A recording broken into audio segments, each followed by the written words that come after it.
don't give a fuck how many times we get it, we bump heads. That's real. You make me mad, I'm in love with you, don't down. Big Boogie just shook the internet to its core with a revelation nobody saw coming. In what felt less like a mistake and more like a confession, he dropped a bombshell hint that Snooty may have been sacrificed. And the shocking part? How I feel right now? 100%. I don't fuck with nobody. And I'm finna make everybody regret playing with me. The finger he pointed wasn't aimed at rivals or outsiders, but directly at his own label boss, Yo Gotti. This wasn't the voice of a loyal artist staying silent to protect the brand anymore. Boogie made it crystal clear those days are long gone. His not holding back, his not dressing it up, and his definitely not staying hidden in the background now. What came out of his mouth sounded like the very first crack in a wall that's been guarding secrets for years. When it comes to CMG and Gotti, Boogie isn't holding a single thing back. He made it clear as day that he's ready to let everything spill with zero filter. In his words, the real reason C-Money never got the spotlight he deserved wasn't just bad luck. It traced back to who stood to gain the most from his death. That didn't feel like industry gossip. It sounded like a revelation about survival, power, and life in Memphis. Boogie didn't just pull the curtains back on CMG's secrets. He lit a spark that could torch the whole foundation. The streets are buzzing with one loud message. CMG's empire is trembling, and Boogie has no plans of going down with the ship. Fans are left wrestling with the heaviest question. Was C-Money's tragic end another Memphis street move? Dealing with them Texas boys, them folk got hit up. Them folk got hit up everywhere you go to, like the Fed watching. You know what I'm talking about? He signed that boy over right here. That boy ended up going to jail. So they watching that boy so close right now because they you know what I'm talking about? The cases. Or was it the coldest betrayal carried out from within CMG's own camp? And the moment that ignited it all? A video Big Boogie dropped on his socials. Short but dangerous, it hit like dynamite. On camera, he spoke about making someone regret ever crossing him. No smiles, no games, just raw heat in his voice. The clip lasted only a few seconds, and he never even showed his face. But maybe that's what made it cut even deeper. Viewers could literally feel the rage seeping through the screen, like Boogie was calling someone out without even needing to say their name. This wasn't random venting at all. It came across as a straight-up warning, and the streets caught on instantly. At first, fans were scrambling to piece together his message. But then, he doubled down with another cryptic IG story that had everybody on edge. In that post, he wrote, "I'm focusing on my daughter, myself, and my career. I ain't letting nobody get in my way. It's going to be 2026. I'm changing day by day as a man. People barely ask me about my mental. I barely even talk to anybody now. I don't care to. Everybody that ever played with me before made me this way. Today I'm focused because I see a bigger picture of my own life. Numb and grinding." He never had to type out Yo Gotti or C-Money. The shade screamed louder than words. Fans instantly started connecting the dots, realizing this wasn't casual frustration but a direct shot. Rumors had already been swirling that C-Money's death wasn't just another Memphis street shootout. It looked too neat, too precise, way too much like a setup. And when Boogie admitted he was numb and didn't care anymore, people took that as a final clue that cracked everything wide open. For context, Fast Cashy Money was killed in a Memphis Fraser neighborhood shootout. At first, it read like the city's tragic cycle on repeat, another young talent gone too soon. But once raw footage leaked online, the whole story flipped on its head. What seemed like random chaos suddenly looked like a clean, calculated execution. That's when fans started digging deeper, and the further they went, the darker it became. August, you know what I'm talking about? I talked to Govan. I did an interview with Hernandez Govan, the dude who set the whole, supposedly, you know what I'm saying, dog murder up. Word began spreading that C-Money himself had sensed danger in the weeks leading up to his death. He was pushing hard to secure a deal with Yo Gotti's CMG, trying to lock in security for his family. In a shocking twist, sources also revealed that C-Money had recently taken out a life insurance policy to protect his girlfriend and kids financially.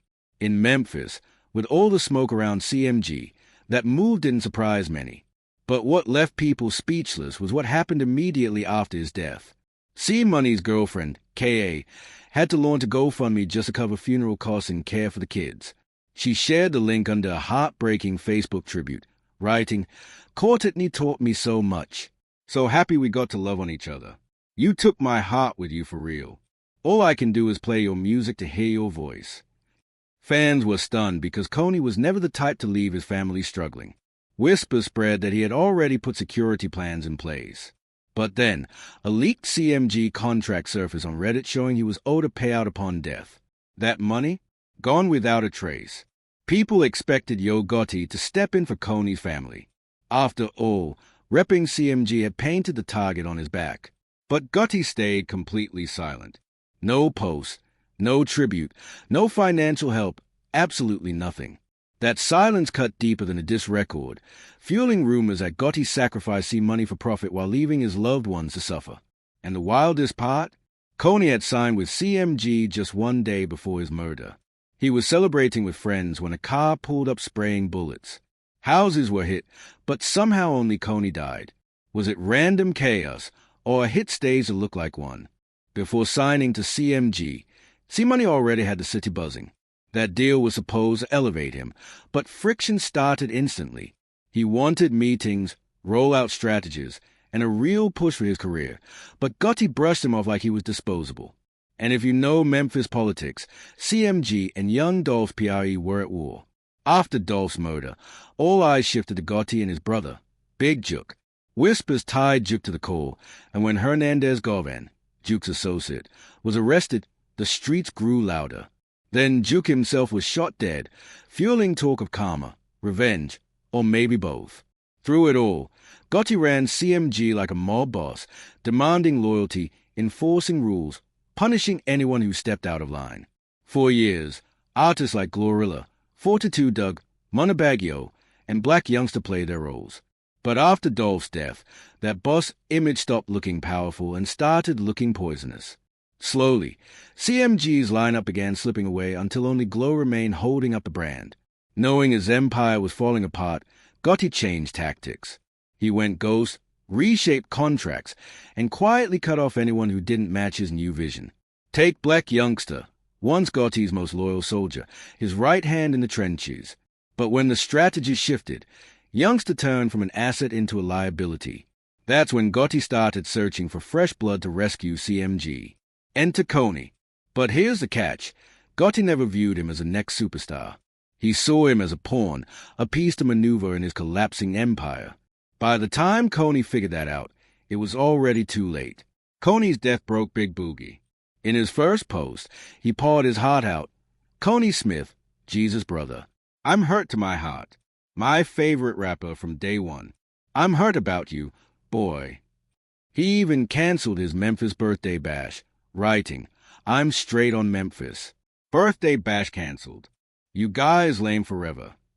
He tagged C-Money and filled the post with crying emojis, raw pain spilling across the screen.